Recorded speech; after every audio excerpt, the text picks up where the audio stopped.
Good morning. Today is Saturday morning, my favorite time when you realize there's a whole day of relaxation ahead. No need to worry about anything. You can peacefully engage in your favorite activities without watching the clock.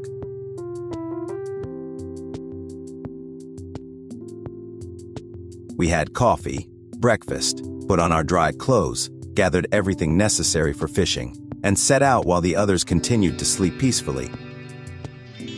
We crossed a small, shallow lake near our cabin and headed back to the first lake, looking forward to spending the entire day fishing.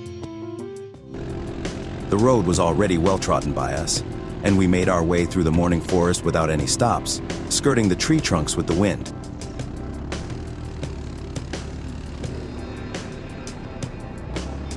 What awaits us today in our schedule?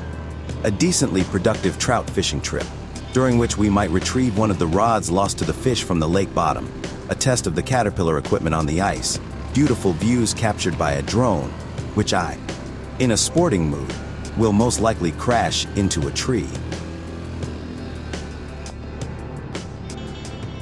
Later, we'll dry our soaked clothes after wetting our feet near the shore and sinking one ATV. In the evening, we'll warm up in the mobile sauna, cook the freshly caught fish and marinated meat, and spend another unforgettable evening by the crackling of the big evening bonfire.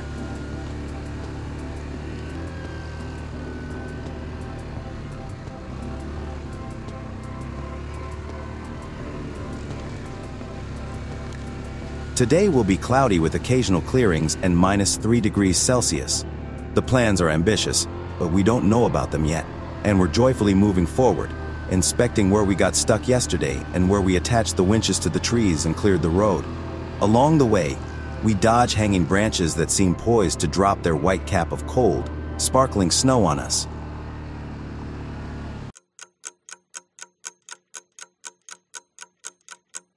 Maxon, open and responsive person, passionate about fishing, sociable character, married. Yesterday's long journey passes in just a few minutes, and we find ourselves near the abandoned cabin. Today, it doesn't seem as mysterious in the daylight and looks like an ordinary, dilapidated old shack. It makes me wonder about the people who once inhabited it and spent long winter evenings here. Who were they? Where are they now? How often did they visit this place? Did they hunt, fish, or simply relax away from everyone else? It turns out that the guys left their vehicles with sleds here yesterday. They didn't set up the winter tent, so everything was neatly tucked under the tarp. I launched the drone high into the sky to get a better look around and admire the panoramic view from a bird's-eye perspective.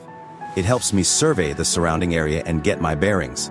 It's a pity that today's weather is overcast, and the forest doesn't display all its colors and golden snow from the sun. Almost all the trees, like ourselves from above, appear as black silhouettes against the backdrop of the white lake carpet and fluffy snow in the forest.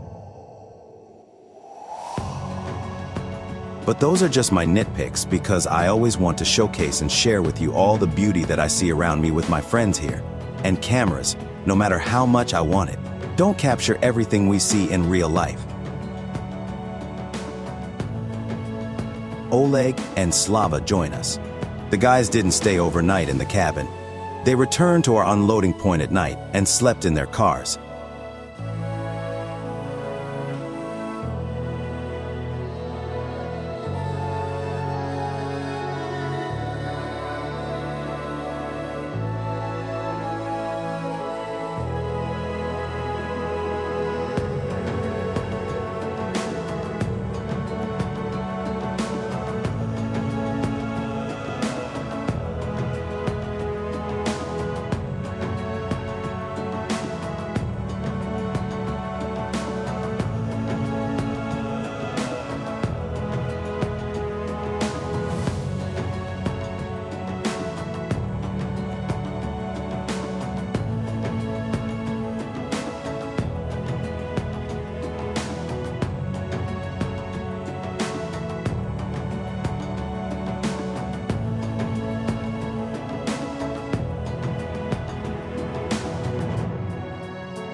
After drilling holes and preparing all the fishing gear and accessories, we begin.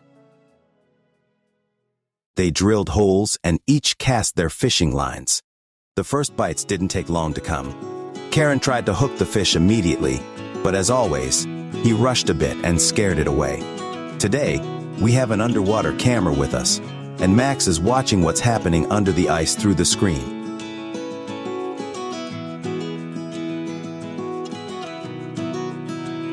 We're trying different lures and bait colors to see what the trout will bite on better today. The depth here is shallow, so I'm dropping the bait about a meter deep.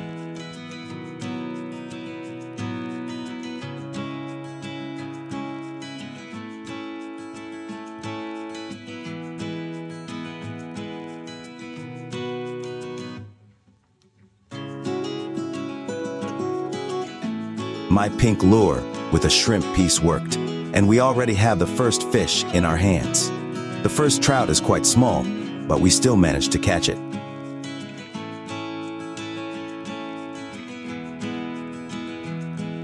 Karen tries various techniques with his lure to attract the fish better, while Max has a flasher on his rod, which attracts even more fish with its shimmering reflections in the water.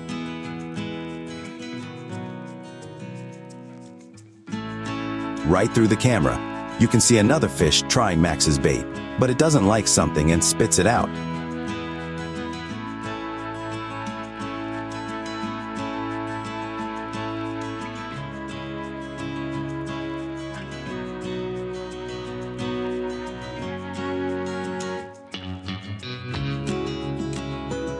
The trout is not playing around. It swims rapidly back and forth, occasionally bumping into the camera with its body and tail, arousing genuine interest from the guys, who watch with curiosity as the fish swims right under them. Meanwhile, I had another bite, but it didn't hook well, and I couldn't pull it out.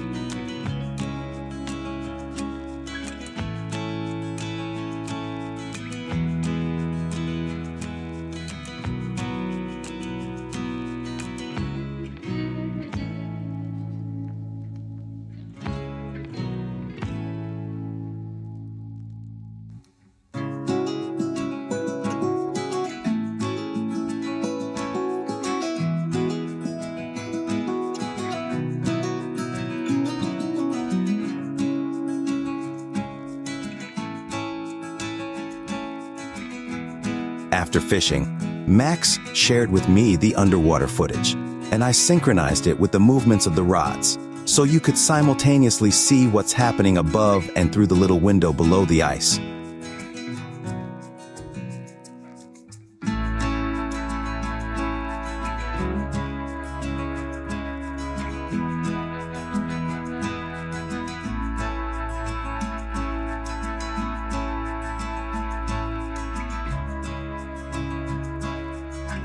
Now, a trout swims near Max's bait and, after a second, bites on Karen's right.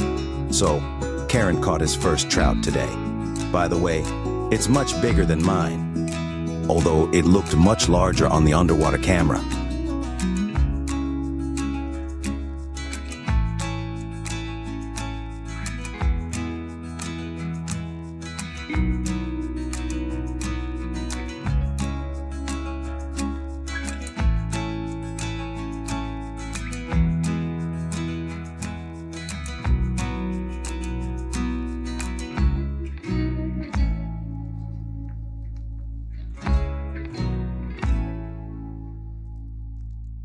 Apparently, a small school of fish approached us, as there was almost immediately another bite from Max.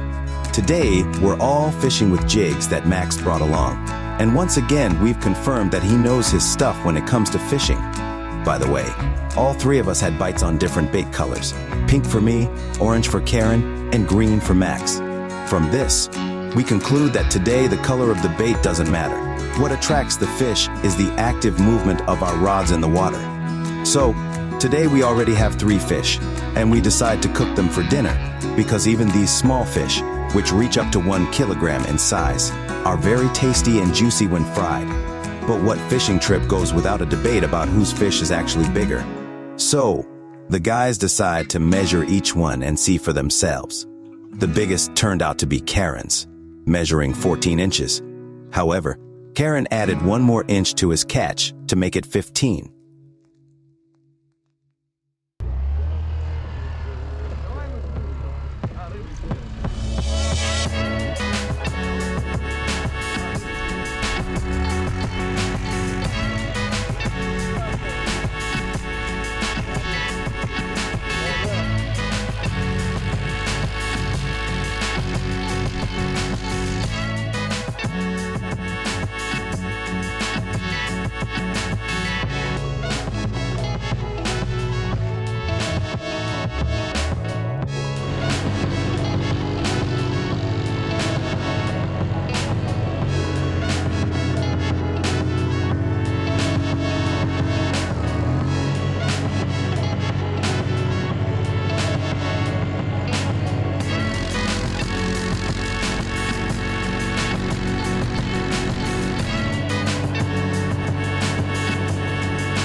I always need to keep an eye on everything, everywhere, to not miss any interesting shots and always be in the thick of things.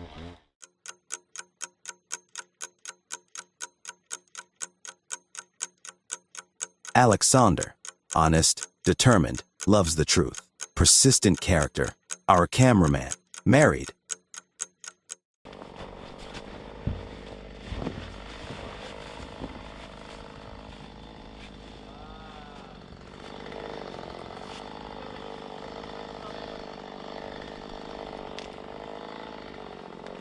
Lunchtime approaches. After catching the first batch of fish with the guys, a calm settles in. I start helping Oleg with the firewood for the ice campfire. He chops them into long chunks, which we then drag through the deep snow to the lakeshore using the snowmobile.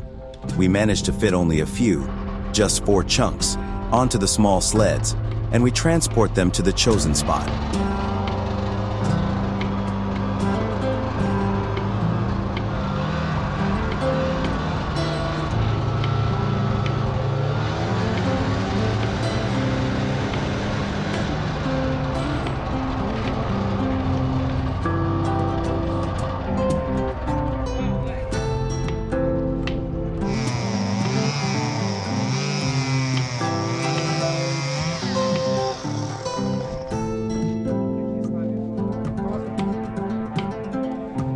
Once there, we saw them into smaller pieces and create a base of 3 logs. We'll light a fire on them, and while they burn, the ice won't melt too quickly. We need a lot of firewood for the rest of the day, so we carry the rest by hand to avoid dragging everything through the drifts. Wood gathering proceeds quickly and cheerfully in accelerated mode.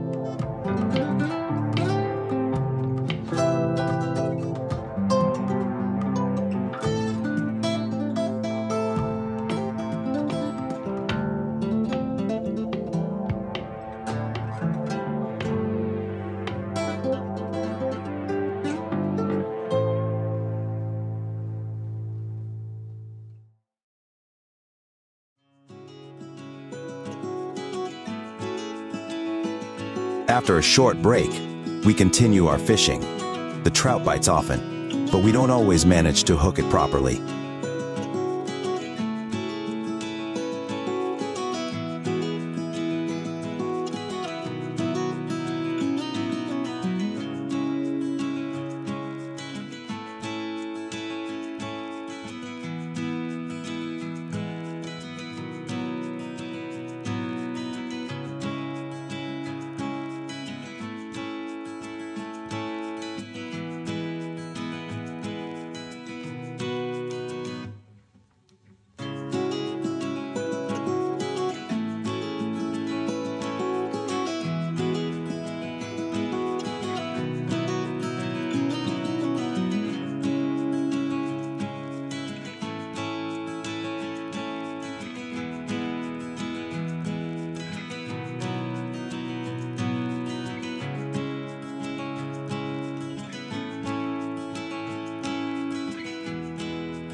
The fire is burning well, and we continue to enjoy the beautiful day when, unnoticed by all of us, Slava's fish managed to pull his rod underwater.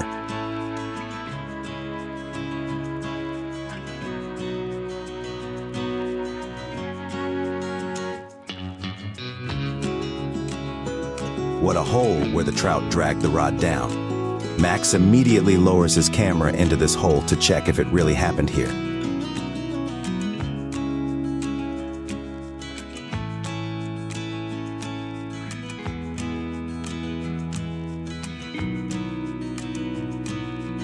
It was a big surprise for all of us, but the fish that took the rod didn't swim away. It just lay on the bottom with the bait in its mouth and the rod. Although we have an underwater camera, it's hard to tell how far the fish is from the hole through it. So we have to drill new holes nearby to try to hook the fish or the line with another rod and a big hook to pull everything up.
After 15 minutes of struggles, we managed to do it, hooking the line with a hook and pulling up the fish and the rod it dragged.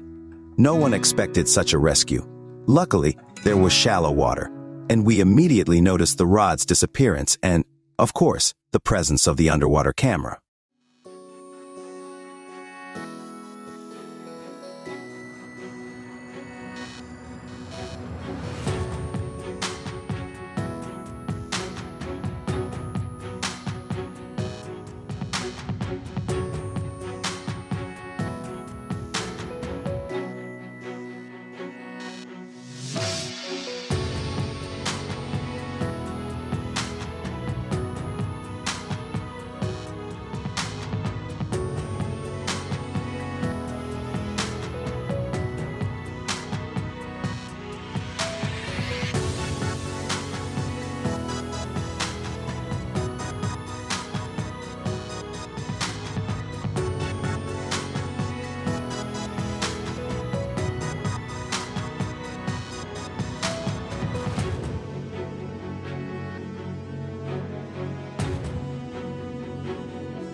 The drone remained intact after hitting a tree.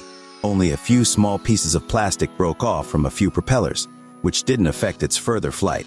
However, another trouble happened near a small island. One of the ATVs sank under the ice with its front treads. A large team immediately comes to help, using long winches to make several stretches to prevent the ATV from sinking further and, at the same time, try to pull it forward along the movement path.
After several unsuccessful attempts, we realized that pulling it forward is not an option.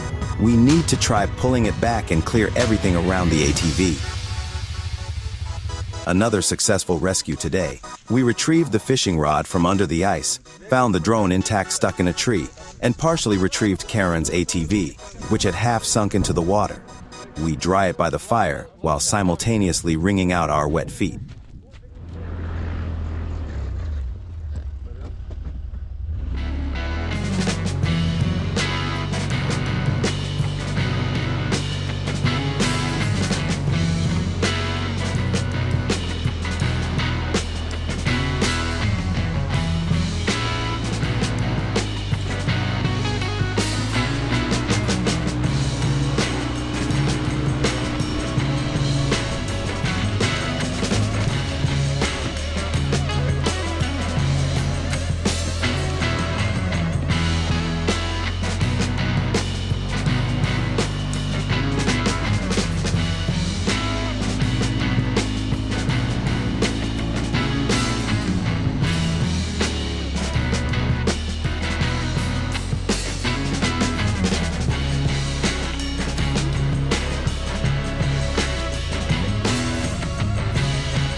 Back at the cabin, we immediately start up the generator, which sits beyond the clearing and generates electricity 10 meters from the house.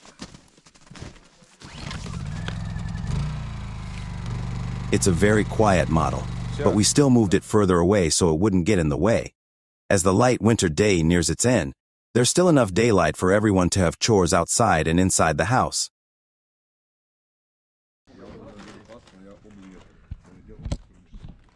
Sasha and Daniel set up the portable sauna for the evening. Meanwhile, the rest of us, after returning from the lake, discuss our tasks, and things get even busier. In all the buckets, pots, and pans we can find, we melt snow for water, even directly on the stove inside the house. A lively fire roars inside, made of thick logs and glowing red coals, instantly radiating warmth and heating up the no-cooled cabin. Next to the stove, a pile of our wet boots and hanging pants accumulates, soaked during our time on the ice.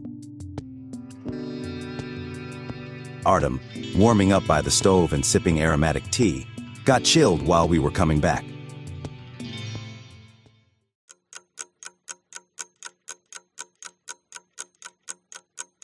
Artem, very, very kind and polite guy. A romantic at heart, not married. The sauna is set up and filled with steam, comfortably accommodating 4 people at a time, thanks to the heat from the stove and the fire fueled by finely chopped wood for easy stoking. Chopped logs are thrown into the darkness, quickly spreading across the fire pits. Meanwhile, Karen, skillfully wielding an axe, has already built a large bonfire in the clearing for the evening dinner around the open flame with our friends.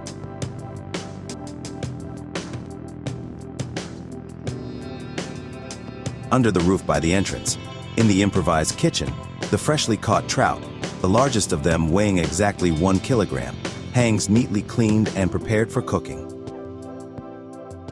Today, we caught a total of 5, with another 5 slipping away.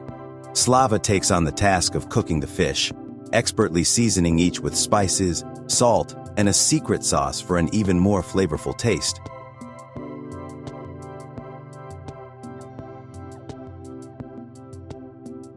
On the barbecue, steaks sizzle and brown, filling the air with an enticing aroma of smoke.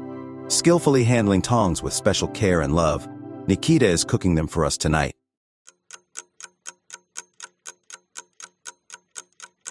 Nikita, always cheerful and helpful, sociable character, responsible for the meat, married. He was the one who initiated bringing the barbecue along, to avoid the hassle of dealing with grates on the big bonfire. Slava keeps a close eye on his dish, providing recommendations for when to flip the fish in foil.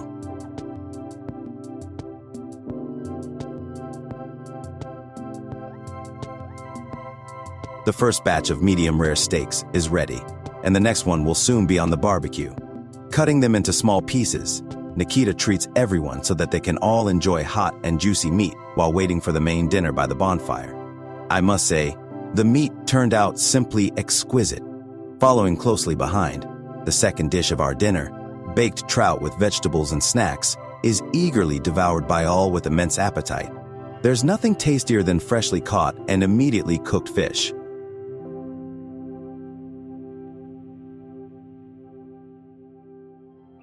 Tonight's evening was unforgettable. After steaming in the sauna, we took turns plunging into the deep snowdrifts, feeling the cold snow prickle and invigorate our bodies. We had a hearty dinner and then gathered around the fire, listening to relaxing melodies from the portable speaker. The music soared through the snow, disappearing into the darkness of the forest among the trees. The group of friends was lively, discussing the day's events. Some went off to rest, while I observed from the sidelines, occasionally joining the discussions, all the while capturing everything on camera. The night creeps in mysteriously, thickening around us as heavy snow-laden branches sway peacefully to the rhythm of the music. The dancing shadows from the flickering fire add an extra layer of mystery to everything around us, while the snow falling from the sky blankets everything anew, erasing all traces and immersing us deeper into the silence of the departing day. Tomorrow will bring a new day and a new story, a fresh start for each of us.